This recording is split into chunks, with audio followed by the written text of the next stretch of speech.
presenta Jetour. Un SUV a otra altura en diseño, en confort y en tecnología. Ingresa en jetour.com.uy y conocelos. Jetour. Drive your future.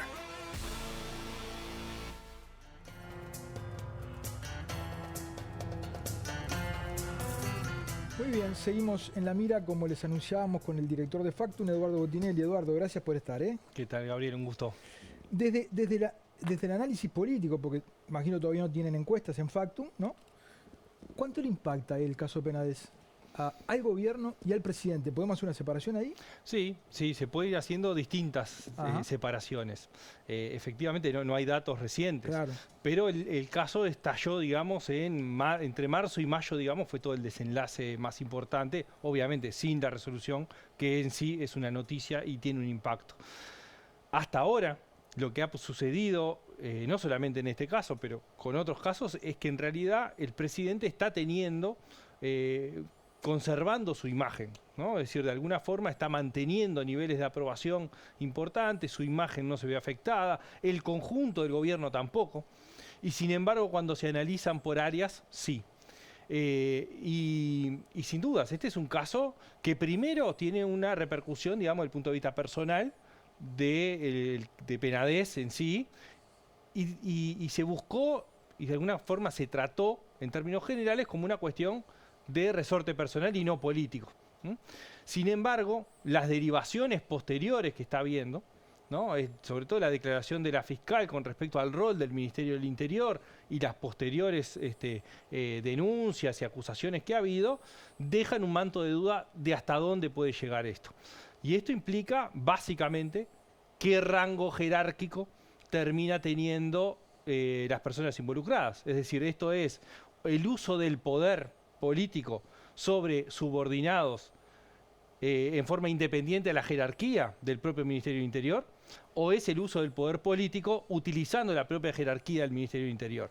Y ahí hay una derivación importante, porque una cosa es infiltrarse, digamos, dentro de una estructura que vos sabés bien, digamos, las fisuras que puede tener, ¿no? en cualquier nivel jerárquico, y otra cosa es que venga desde la cúpula del ministerio y ahí ya involucra sin duda a todo el gobierno, ¿no? Eso estaba, digamos, decíamos que bueno, que eso genera suspicacias que digamos que son lícitas, digamos, de hacer, porque vos ves que el ministerio, que el INR, del cual dependía Taroco, que es el policía procesado por armar esta estafa procesal, depende directamente del ministro, ¿no?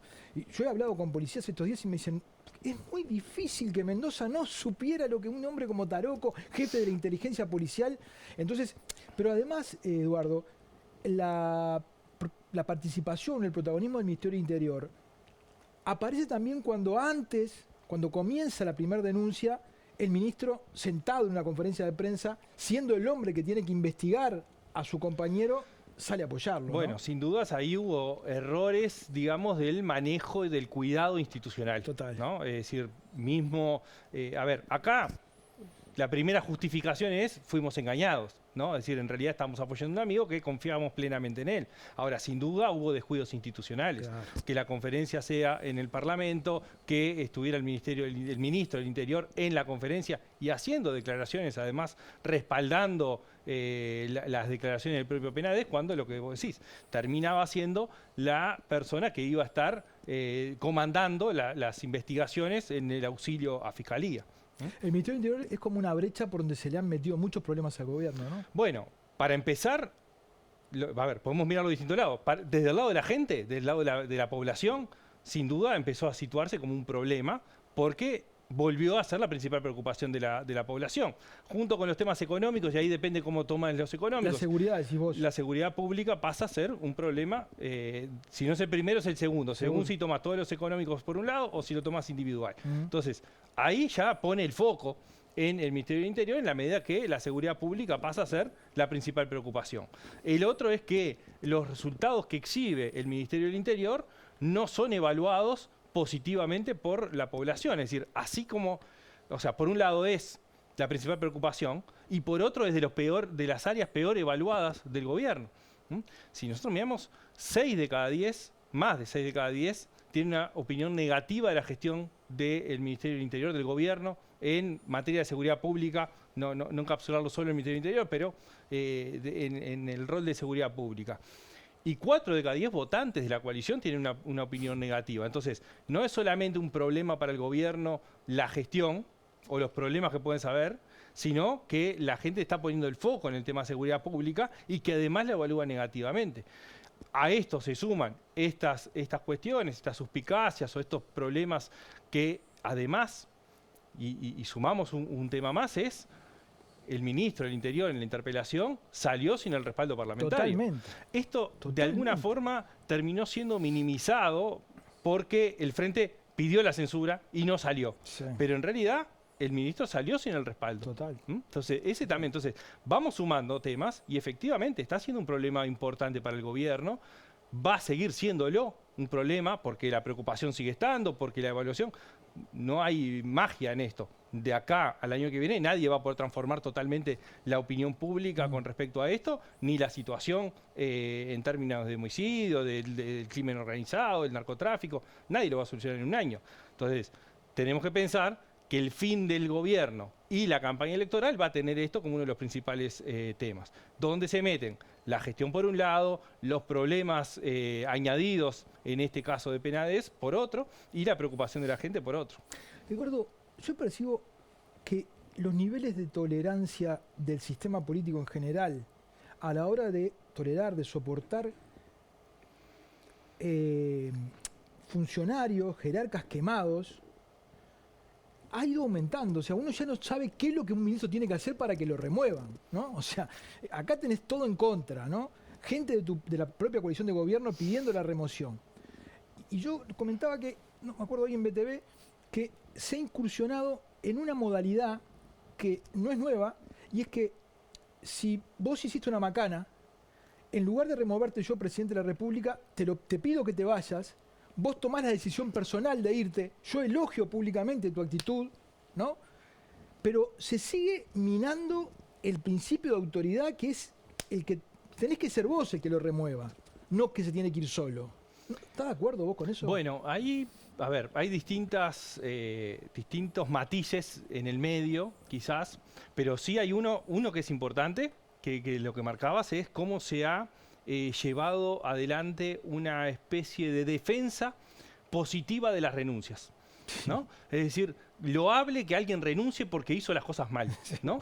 Es decir, eso sí, es un cambio que ha habido. De hecho, en alguna intervención del último tiempo, si no me equivoco, fue con el tema del Penades, uno de los diputados decía, no hay gobierno en que hayan renunciado más ministros, como algo positivo, ¿no?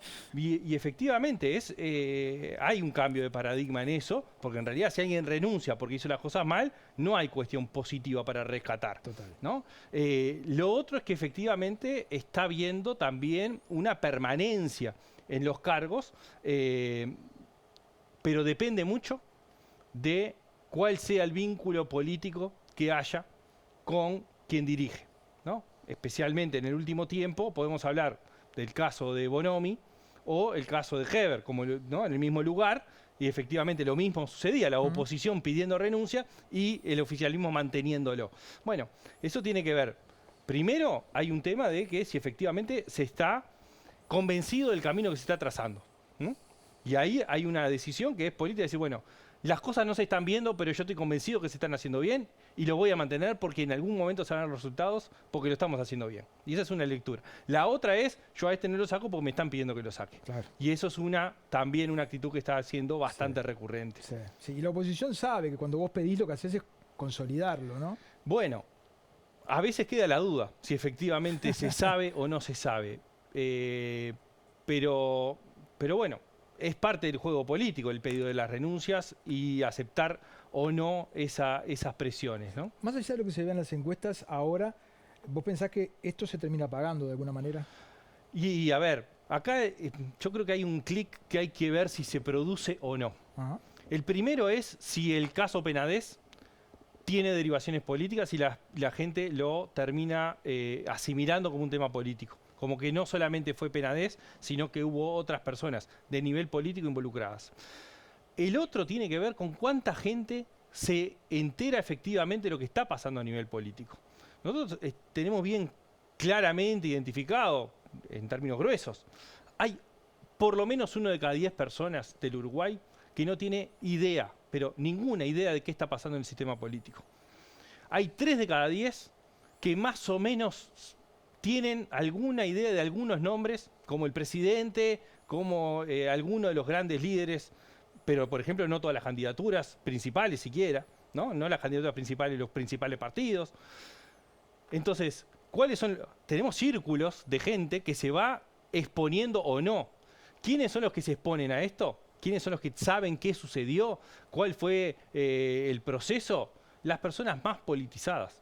Las personas que ya tienen toda una construcción y que de repente algunos se puede haber defraudado por el gobierno del frente o por este gobierno, puede haber cambios, pero en realidad tienen una de las cosas, es que las más interesadas en política y que están más cotidianamente con las noticias políticas son los que tienen más fuertes pertenencias partidarias. Claro. Entonces, es difícil que se mueva. Entonces, la gran incógnita acá es cuánto el conjunto de gente que no está metida dentro de los temas político-partidarios le permea esto como para llegarle con fuerza. Esto, y después el otro clic es si el caso Penades y los otros casos que han tenido al gobierno en el tapete terminan uniéndose o no en la construcción de la imagen del gobierno que hace la gente, sobre todo la que no está permanentemente en contacto, ¿no?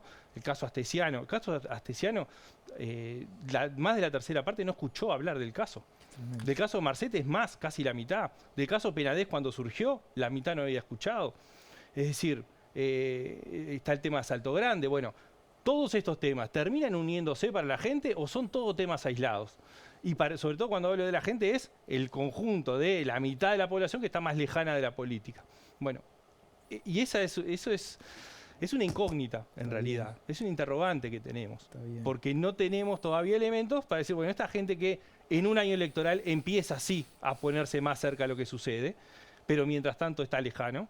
Bueno, cuando esté más cerca, estos casos empiezan a hacer ruido y a recordar que en algún momento se escuchó, empieza a atarse, empieza a verse como una cosa, porque en definitiva también uno de los temas clave acá es que cuanto más lejos está de la agenda política, más cerca se está de sus vivencias cotidianas, ¿no? De sus problemas cotidianos. Entonces, bueno, al final cuando pasa raya económicamente, en temas laborales, en temas de la seguridad pública, en temas de educación, ¿está mejor o está peor?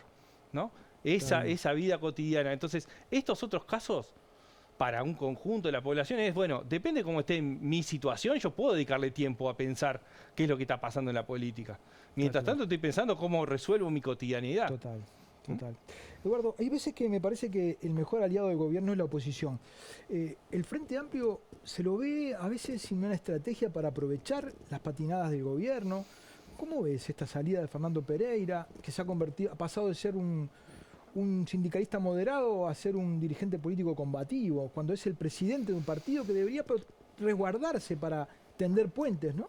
Bueno, sí, de alguna forma, aparentemente, el rol que Fernando Pereira termina atribuyéndose o estratégicamente es justamente el de ser el confrontativo y quizás para proteger la confrontación de las candidaturas. Esa podría ser una hipótesis lectura, de trabajo, digamos, decir, bueno, en realidad él sale a desgastarse, él sale a pegar, mientras el resto sigue haciendo su trabajo sin entrar en ese terreno. Sin duda creo que hay un tema que a veces genera dudas en términos de si efectivamente hay una estrategia del Frente Amplio en varios puntos. El primero es que cuando uno es oposición y quien es el oficialismo es una coalición de partidos, hay básicamente dos caminos. Uno es compactar esa coalición o la otra es generar fisuras adentro de la coalición, ¿no? Es decir, bueno, generar que haya socios que muestren descontento y que de alguna forma aparezcan cercanos al frente y que de alguna forma pueda mostrar, miren, es un desastre esta coalición, ¿no? La otra es buscar, son todo lo mismo. Bueno, no parece claro que el Frente haya definido un camino por el cual ir, porque hay momentos en que lo compacta y hay momentos en que genera las fisuras. El otro es también la oportunidad para discutir algunas cosas. Por ejemplo, hablábamos más temprano de la interpelación a Heber que sale sin la moción de apoyo. El Frente Amplio da un paso más y va a la moción de censura. Y eso sale negativo. Por lo tanto, lo que había sucedido como un golpe a Heber termina reivindicándolo. Atemperado. De alguna forma termina minimizando ese efecto inicial. Ahora, la expulsión de Penades termina transformándose en una discusión si Heber sigue o no. Y no en el tema Penades, en el tema de actuación de dirigentes políticos o incluso en poner arriba de la mesa el tema de la explotación sexual infantil, que podía ser una bandera para el propio Frente Amplio también, Claro. de trabajar ese tema. Es decir, ¿cuál es la importancia que se le da a los temas en determinados momentos? Y eso es lo que también por momentos parece no estar claro dentro de esa estrategia. O sea que estos errores del gobierno no necesariamente los está capitalizando con fuerza el frente. No con las posibilidades que podría llegar a tener. O sea, cuando uno mira la cantidad de eventos que ha habido, ha sido un machaque, digamos, de alguna forma, en algunos casos, pero a veces a destiempo, ¿no? A veces cuando la gente está preocupada por el salario o por momentos se abandonan los grandes temas centrales para la gente para hablar de esos temas. Entonces, lo que a veces es muy difícil, obviamente, manejar los tiempos, porque además una cosa es manejar los tiempos desde un oficialismo, con que uno marca la agenda, los gobiernos marcan agenda, los ministerios marcan agenda, y otra cosa desde la oposición, donde se busca instalar temas sin que sean tapados por la agenda del oficialismo. Y en esa disputa hay veces donde el Frente Amplio corre atrás de la agenda del oficialismo. El Frente Amplio termina yendo atrás de lo que va generándose o las ventanas que se pueden ir dejando desde el oficialismo y abandona por momentos discusiones más de fondo. Eduardo, tenés experiencia en muchas campañas electorales. ¿La confrontación paga? La confrontación paga en dos momentos. En las internas paga porque el voto es voluntario. Y ahí tenemos un problema, sin dudas. El voto voluntario en las internas es un problema para el sistema. Es la única instancia voluntaria de todo el sistema electoral uruguayo. Vos lo ves como un problema.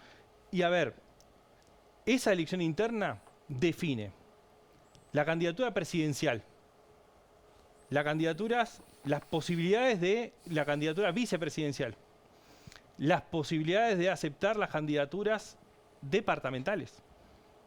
O sea, se elige el órgano deliberativo nacional y el órgano deliberativo departamental.